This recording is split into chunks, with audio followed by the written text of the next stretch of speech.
Holy Spirit. Today we're celebrating the afterfeast of the Ascension, which we celebrated on Thursday. And the Sunday following the Feast of Ascension is always the Sunday commemoration of the Sunday of the Holy Fathers. The Fathers of the First Ecumenical Council, 318 of them that assembled.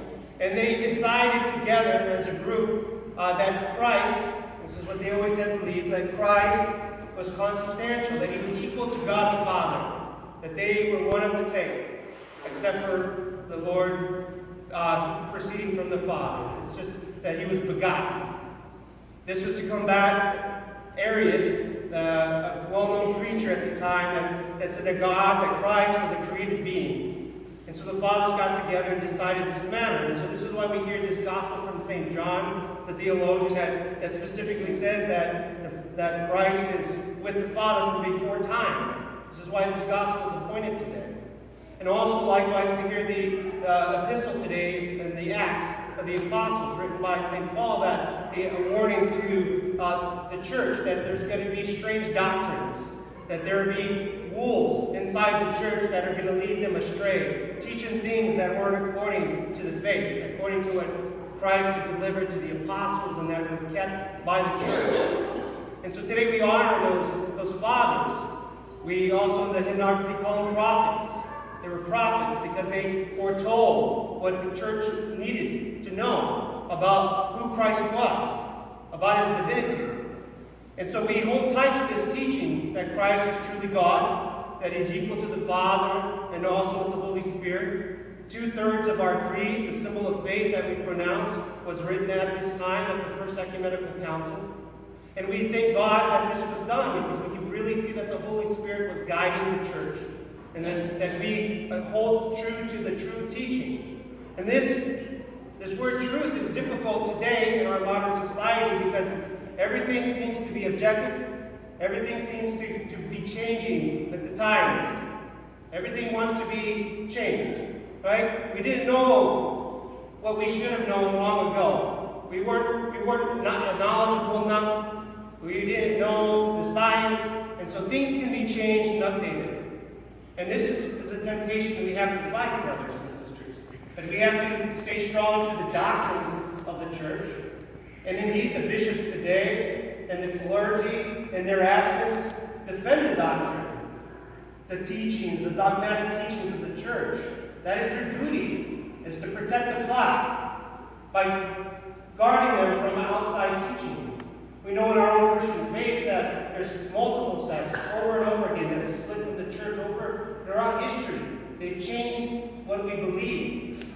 And so this is, today we honor these bishops. We honor our bishops today that continue to fight the good fight, to protect our doctrine, and keep it and deliver it to the next generation, unchanged. But you, brothers and sisters, as the laity of the church, as the members of the church, who make up the majority of the church, have a great duty as well.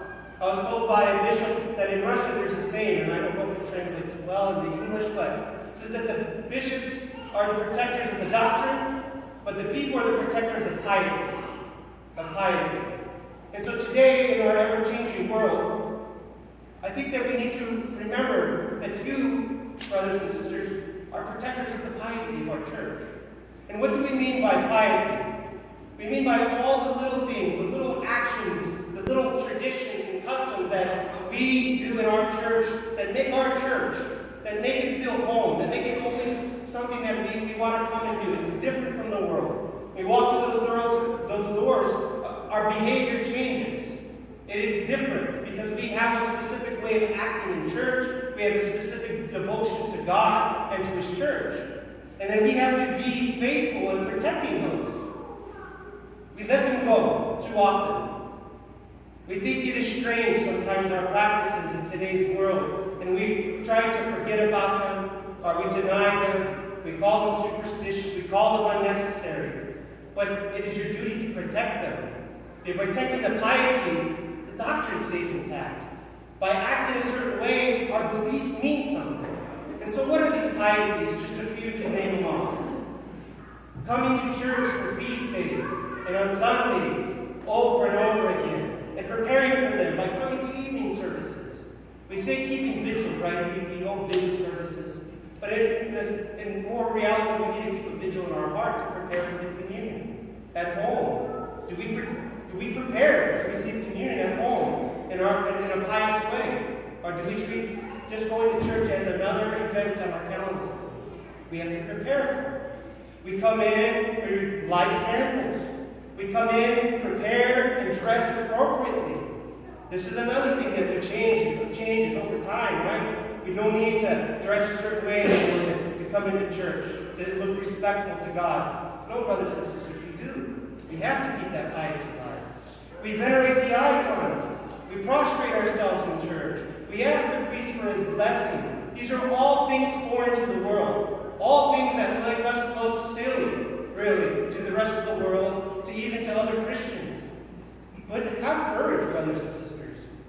We need to be set apart, as we read in that gospel today of St. John. We are not of the world.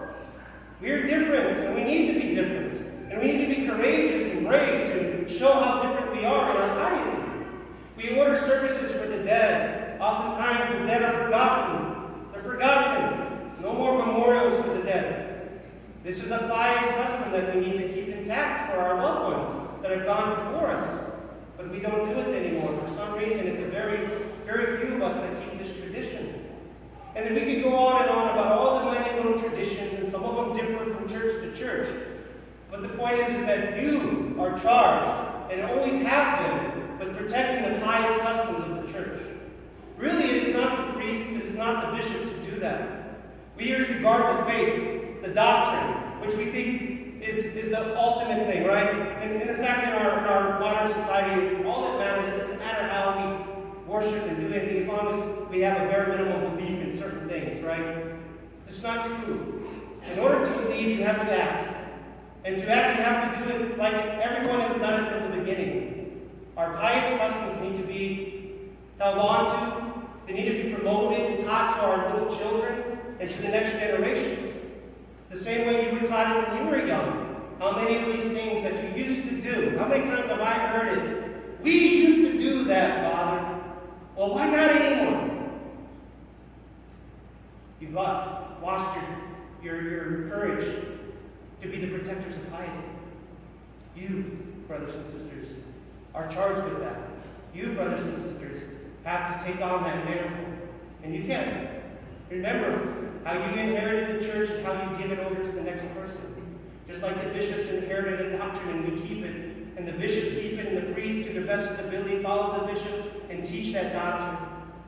You, with their pious behavior, will teach the next generation how to live in the church, how to breathe when they walk into the church. We should be different from the world. Christ commands us to be different from the world.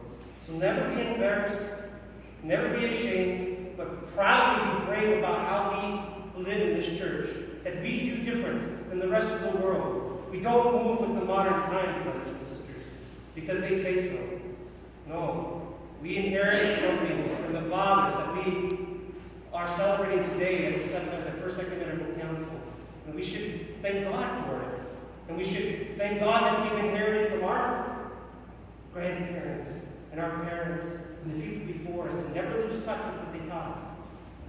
And we'll go to our graves fulfilled because we kept the little things, and we'll be awarded even the bigger things, as Christ says in the Gospel. In the name of God, Father, Son, and Holy Spirit. Amen.